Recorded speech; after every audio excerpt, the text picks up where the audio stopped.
ఈ ఆలయాన్ని సృష్టికి నాభి అని ఎందుకు పిలుస్తారో తెలుసా?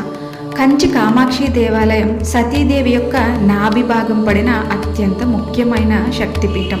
అందుకే దీన్ని నాభి పీఠం అంటారు. అంటే సృష్టికి కేంద్రం ఇదే.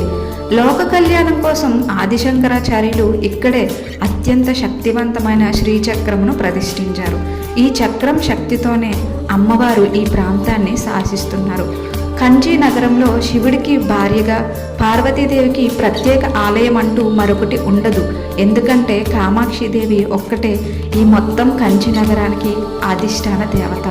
కామాక్షి అంటే జ్ఞానం, సంపద రెండు తన కళ్ళల్లోనే కలవారు అని అర్థం. అమ్మవారిని దర్శించుకుంటే జ్ఞానం, సంపద రెండూ లభిస్తాయి. మీరు కంచి కామాక్షిని దర్శించుకున్నారా లేదా అనేది కామెంట్స్లో చెప్పండి.